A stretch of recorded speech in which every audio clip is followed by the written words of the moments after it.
Ito ang Presidential Broadcast Service. Radyo Pilipinas. Radyo Publiko ng Bagong Pilipinas para sa Bagong Pilipino. Naghahatid ng mahahalagang balita at impormasyon na guugnay ng pamahalaan sa sambayanan. Tulay sa himpapawid ng serbisyo publiko. Radyo Pilipinas. Radyo Publiko. Ang boses ng Pangulo sa Iloilo. Radyo Pilipinas. 585 AM. Oras sa Radyo Pilipinas, alas 8:01 sa aga. Nagapanguna nga balita sa syudad, sa mga banwa, sa probinsya sa Iloilo, kag kaingon ng mga probinsya. Mga pananaw sa likod sa mga balita. Inyong mabatian sa Radyo Pilipinas Iloilo News. Mga balita na magasugata sa inyong nga aga.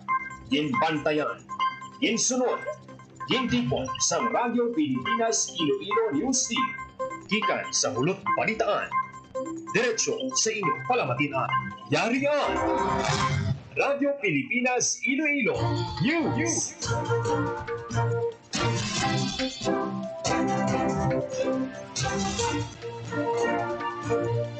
Mayong aga Pilipinas, good morning Western Visayas. Welcome sa Radyo Pilipinas News. Mga adlaw sang Martes, Oktubre 14, tuig 2025. Ako ang inyong tagbalita, Junel Baclay, kag karon sa aton mga headlines. Face-to-face classes tubtob sekundarya sa pampubliko nga bulutuan sa Bacolod City. Nagapabilin nga suspendido kasunod sang mga nabatyagan nga pagtayog. Linog sa Bogo City, Cebu na downgrade sa magnitude of 5.8. Ilang lugar sa Western Visayas kag NIR nakabatsyag man sang pagtayog. Kung ka-flyover, wala damage suno sa DPWH6 sa piyak sang asod-asod nga paglinog.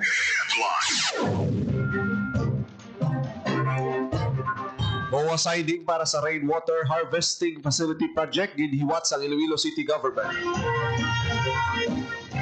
IPPO hintagaan pagkilala sa Police Regional Office 6 sa giniwat ng traditional flag raising ceremony. Mga driver sa pasahero sa lakyan dapat magpaidalom sa regular medical check-up suno kay Kagawad Saldivar. Kag Pares Priest ng Santa Teresita sa siyudad sa Iloilo, ni Reverend Father Losada nagtaliwana.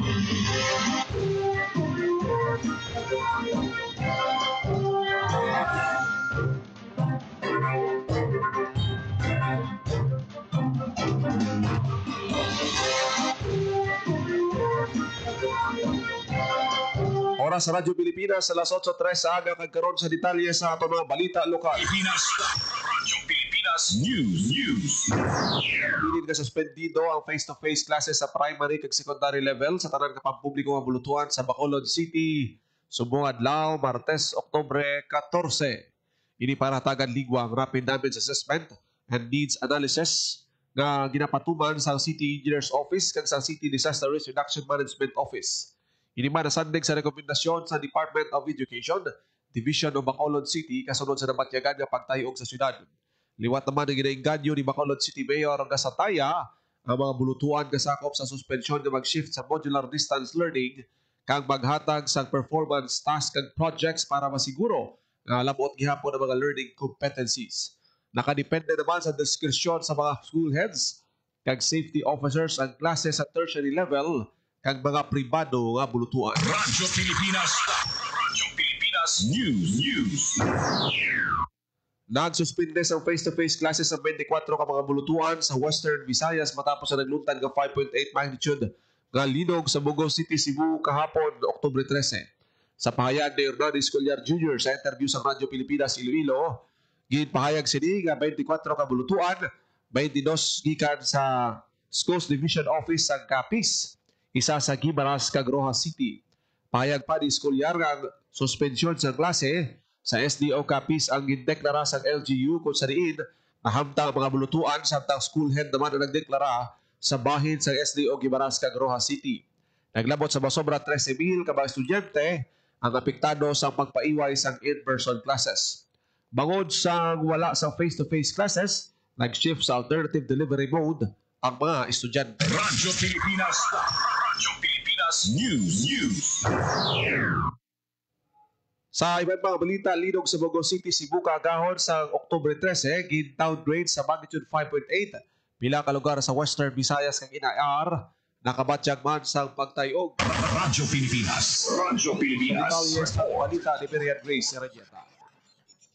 Gin-downgrade sa magnitude 5.8 ang nagluntad nga linog alauna sa isa agas ng Oktubre 13 sa Bogo City, Cebu o sa diin minabatyagan man nga pagtayog sa Western Visayas kag sa Negros Island Region o kon NIR. May reported intensity 5 sa Escalante City, Negros Occidental, intensity 4 sa Iloilo City, Rojas City kag Pontevedra, Capiz. Intensity 3 naman sa Bago City, Cadiz City, Mamaylan City, San Carlos City, Calatrava, Don Salvador, Benedicto, Enrique B. Magalona, lakip mga sa Isabela, Manapla, Murcia, Pulupandan, San Enrique, Toboso, Canlaon City sa Negros Occidental, kag intensity 2 sa Bacolod City. Naka-record man ang FIVOS ang instrumentality intensity 3 sa Canlaon City, kag La Carlota City sa Negros Occidental, kag intensity 2 sa Malinaw, Aklan, Pasig City sa probinsya sang Iloilo kag President Rojas City sa Capiz. Madumduman nga una nga na-record ang FIVOS nga 6.0 ang magnitude sang linog nga nagluntad sa Bogo City, apang sa panibagong nga post, gen-downgrade ini sa 5.8 magnitude nga linog.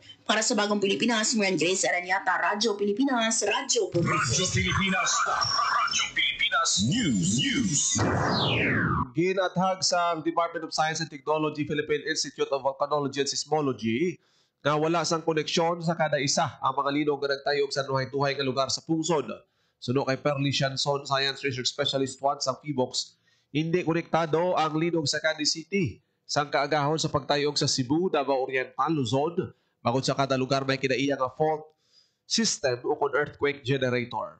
Dugang pa niya, hindi man makatilingala ang pagluntad sa linog sa Pilipinas, mangod ang pungsod kabahin sa ginatawag nga Pacific Ring of Fire. Rason nga makabalhag ini sa pagtayog sa hindi magdubo sa 30 ka linog kada adlaw.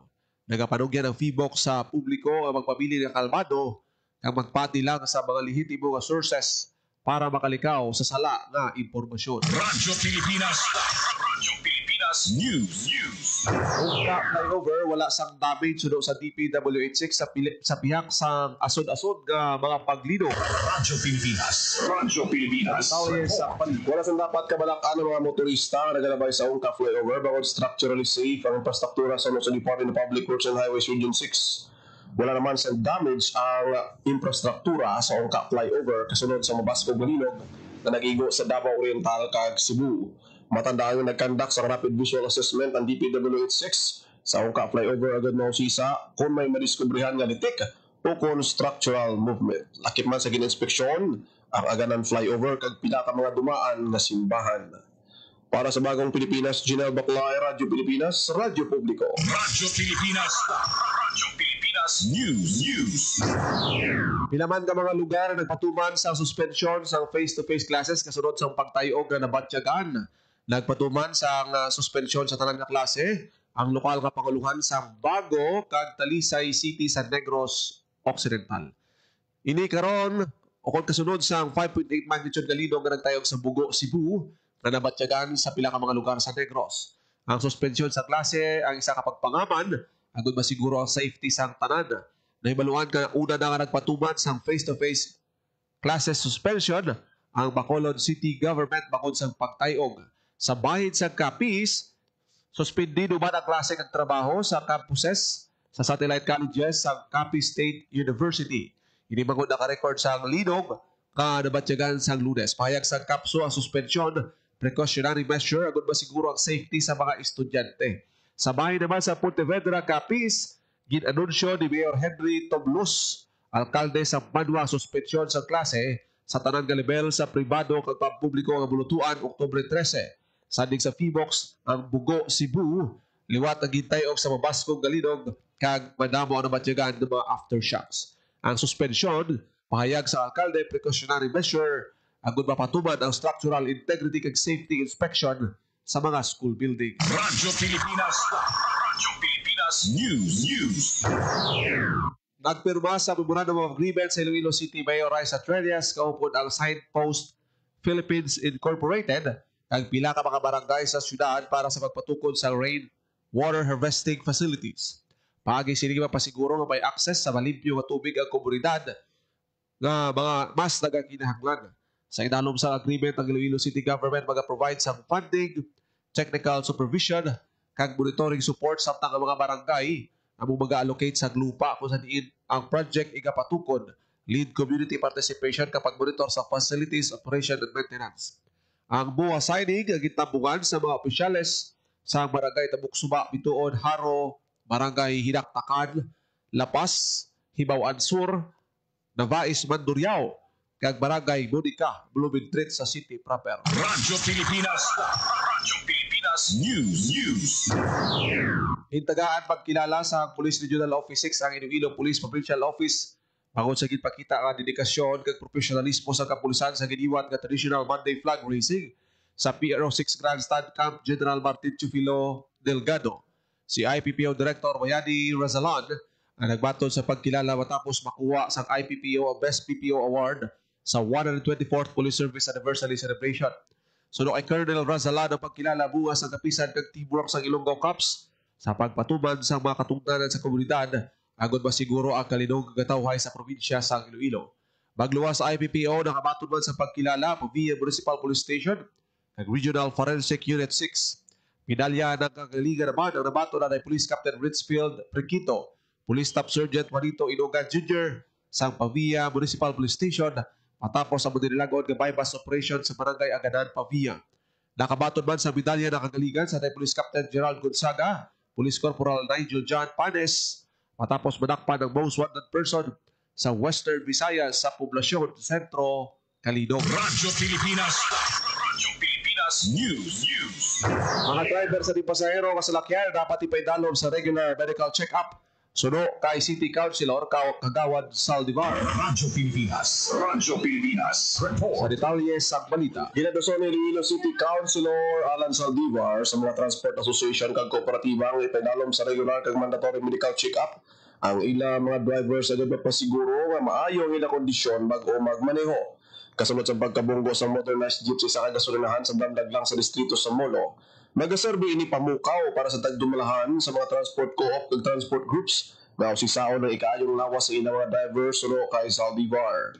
Dugang man sang konsyal, madamo sa programang gobyerno na hanuod sa libre nga check-up kag iban pa bagay nga pwede ma-avail sa mga drivers. Sa sesyon sa Sangguniang Panlosod sa Miyerkules sa tanan nga maghatag sa iya privilege speech si Saldivar, may kaangtanan sa natabo nga insidente. Para sa Bagong Pilipinas, Ginawak Laay, Radyo Pilipinas, Radyo Publiko. Radyo Pilipinas. Radyo Pilipinas News. Arestado sa kapulisan ng top 10 regional level most wanted person sa Barangay Poblacion Sur, Malasan, Iloilo. Suspect kilala kay alias Rico, 33 anyos, may warrant of arrest sa kaso ng murder. Ang suspect yara sa kustudiya sa Malasan Municipal Police Station. Solo kay Police Regional Office 6 Director si Fido Ligan, ang pagkaresto sa suspect isa ka mabasko nga pagpaandam sa mga wanted person na maabot ginagtiyon nga sila ang madakpan sa otoridad. Ginpangabay sa PRO6 sa Pumuluyo nga makigbahid sa paglagas sa mga wanted persons pagi sa paghatag sa impormasyon na tuhoy sa ila lokasyon agud matagaan hustisya ang ila mga nabiktima. Radyo Pilipinas. Radyo Pilipinas News.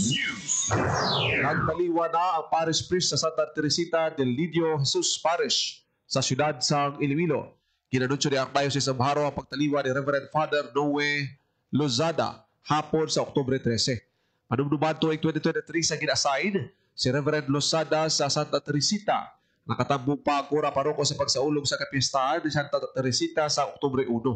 Pahayag sa Archdiocese sa mga parishioners na magpugwa sa ang Archdiocese sa iban pang detalye na tuhoy sa haya kag lubong ni Reverend Father Lozada. Radyo Pilipinas. Radyo Pilipinas News. Sa katuyuan na pamasugon ng online connectivity, ginlunsa sa Department of Information Communications Technology o DICT Region 6, kaupo na munisipyo sa Hordan, Gibaras, ang free Wi-Fi for all sites sa Banwa sa Hordan. Ang free Wi-Fi for all sa DICT sa kainisyatibo sa gobyerno nga matagaan internet access sa mga individual na hindi makasarang pinaagi sa libre kag reliable nga internet source sa pampubliko nga lugar kasubong sa eskwelahan, opisina sa gobyerno kag mga lugar na mahapos lang ma-access sa pumuluyo. Sa Banwa sa Hordan, 32 kalibre nga Wi-Fi sites ang in-install sa DICT. Dahong ginapagpasalamat ni Mayor John Edward Ganto bagod pinaagi sa libre nga reliable nga internet sa DICT. Mas mapos kag madasig ang pagpahibalo sa impormasyon sa mga publuyo sa banwa sa Hordan labi na sa tiod sa kalamidad kag emerhensya. Radyo Pilipinas. Radyo Pilipinas News. Mainit ng ginabi-abi sa Iloilo Provincial Government at 3 ka Ilonggo Generals sa Armed Forces of the Philippines sa ilang pagbisita sa Iloilo Provincial Capitol. Inisanay Philippine Army Commanding Officer Lieutenant General Antonio Navarrete, Eastern Mindanao Commanding Officer Lieutenant General Luis Rex Bergante, Vice Chief of Staff sa Armed Forces of the Philippines Lieutenant General G.B. Larida. Sa ginpatigay ng flag raising ceremony, gitagaan pagkilala sa gobyerno provincial kasaguniang panlalawigan ang 3 ka opisyal sa ilang kontribusyon ka dedikasyon sa peace and development sa paghatag dungog sa Iloilo. Ang pagkilala ginatag ni Governor Arthur Defensor Jr. kaupo ng mga opisyales ng SP Iloilo. Ginakalipay sa 3 ka opisyal ang nabaton kapag kilala kag bugal nila nga irepresenta ang Iloilo na may integridad kag pagpalangga sa banwa. Radyo Pilipinas. Radyo Pilipinas News. Mga learners nagbaton sa bag-o ng mga tablets. Radyo Pilipinas. Radyo Pilipinas. Detalye sa balita. Nagbaton sa tablets ang 98 ka Special Needs Education o kon SNED learners gikan sa Schools Division Office o kon SDO San Carlos Negros Occidental halin kay City Mayor Rene Gostilo. Ang inisyatibo nagatuloy nga i-empower ang mga estudyante pinaagi sa bago nga tablet nga ila magamit sa digital age. Magluwas sa tablet, gisurpresa man ang mga SNED learner sa pamahawalin sa personnel sang SDO. Para sa Bagong Pilipinas, si Grace Aranyata, Radyo Pilipinas, Radyo Publiko. Radyo Pilipinas. Radyo Pilipinas News. Pamana Sustainable Livelihood Association sa La Castellana, Negros Occidental nagbaton sa 300,000 pesos nga livelihood assistance. Radyo Pilipinas. Radyo Pilipinas. Detalye sa balita. Nagbaton sa 300,000 pesos nga livelihood assistance ang isa ka Sustainable Livelihood Program Association o kon SLPA sa idalom sang payapa at masaganang pamayanan o kon pamana program sa La Castellana, Negros Occidental gikan sa Department of Social Welfare and Development, Negros Island Region. Gimbaton sa karon lang sa pamana SLPA sa Barangay Puso ang assistance para sa agricultural supply livelihood. Ang pamana program nagatuloy nga pabasgon ang pagpatukod sang kalinom, pasanyugon ang pag-uswag ag suportaran ng komunidad, pinaagi sa nagkalain-laing nga mga panangabuhian ka mga programa para sa reconstruction. Para sa Bagong Pilipinas, Grace Aranyata, Radyo Pilipinas, Radyo Publiko. Radyo Pilipinas. Radyo Pilipinas News. Livelihood assistance ginhatag man sa probinsya sang Antique. Radyo Pilipinas. Radyo Pilipinas. Detalye sa balita. Nagbaton sang livelihood assistance ang duha ka Sustainable Livelihood Association o kon SLPA sa San Remeo Antique gikan sa DSWD6. Nagbaton ang General Fulion SLPA sang 300,000 pesos nga assistance sa idado sa payapa at masaganang pamayanan o kon pamana SLP para sa pre kag post harvest facility rental lagip ang stationary rice miller kag turtle dealer. Samtang 600,000 pesos naman ang assistance nga nabaton sa Highlands SLPA gikan sa Barangay Nagbangi 1 para sa Rice and Feeds Redeeming Project.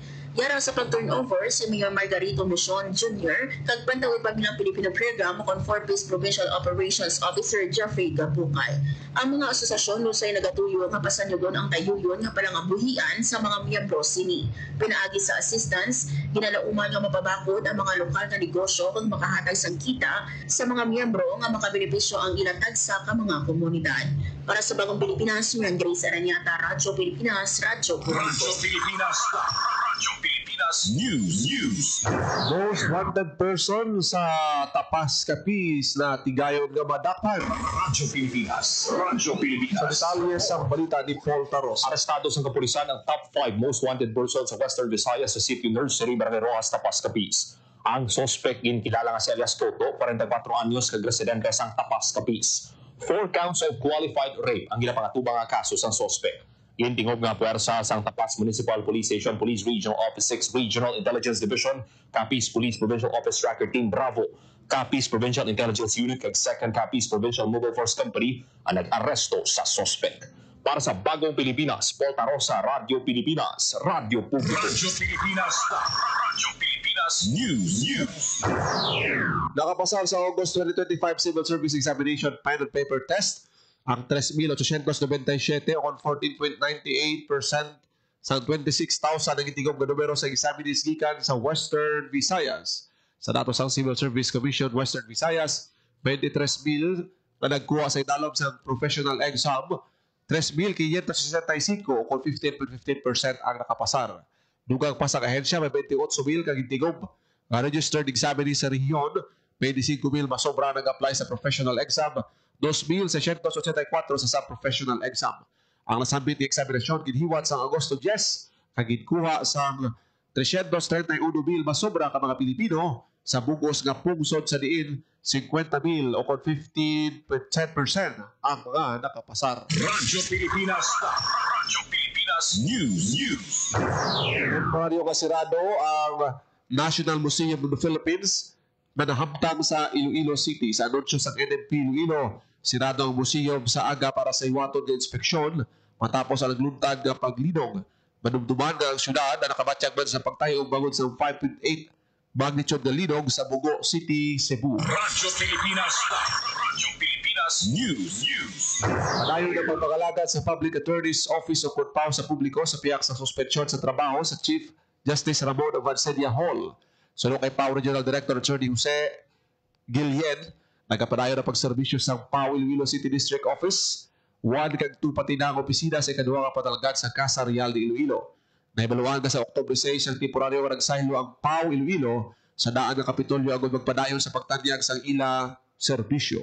Magluwas sa October 3, ginpatuman man ang work ng court operations sa Hall of Justice halin October 1, samtang padayon na gina-assess ang structural integrity sa edipisyo. Radyo Pilipinas. Radyo Pilipinas News. Oras sa Radyo Pilipinas sa 8:23. Radyo Pilipinas. Radyo Pilipinas. Naging na batiyan ang detalye sa mga nagapanguna nga balita sa pagpangalagan sa Radyo Pilipinas News. Sa buong adlaw sa Martes, Oktubre 14, 2025. Sa dugang pangabalita kag impormasyon, please share, follow kag like sa aton Facebook page, Radyo Pilipinas Iloilo kag Radyo Pilipinas Community Group. Ako naging lamang inyong alagad, Janelle Baclay. Mayong aga Pilipinas, God bless Iloilo. Ang inyong tulay sa himpapawid ng serbisyo publiko, ang Presidential Broadcast Service, Radyo Pilipinas, Radyo Publiko. Radyo Pilipinas. Radyo Publiko. Kinilala ng pang-international at prestigyosong Asia Pacific Broadcasting Plus Awards 2025 para sa kategorya ng Government Streaming. Ito ay dahil sa epektibo nitong pagsasanib ng mga tradisyonal na media tulad ng telebisyon, radyo at print para masabayan ang mabilis na pag-inog ng mundo ng digital at social media tungo sa mas epektibong paghahatid ng mahahalaga at napapanahong mga impormasyon sa mamamayang Pilipino. Kinilala rin ang Radyo Pilipinas dahil sa patuloy na pag-akyat ng rating. Ngayon ay matatag sa pang-4 na pwesto sa Mega Manila ayon sa pinakahuling Nielsen Radio Audience Measurement Survey. At sa social media, nakamit ang mahigit 2,000% pagtaas ng bilang ng mga sumusubaybay sa Radyo Pilipinas page sa unang bahagi ng 2025. Patunay ito na ang inyong Radyo Pilipinas Radyo Publiko ay tunay na kaagapay ng inyong pamahalaan sa paghahatid ng serbisyo sa mga mamamayang Pilipino. Mula sa aming lahat, sa ngalan ng inyong pamunuan at mga kawani ng Presidential Broadcast Service, kasama ang inyong mga himpilan ng Radyo Pilipinas sa buong kapuluan. Maraming salamat po sa inyong lahat, sa inyong pagtangkilik at pagkilala. Radyo Pilipinas. Radyo Publiko.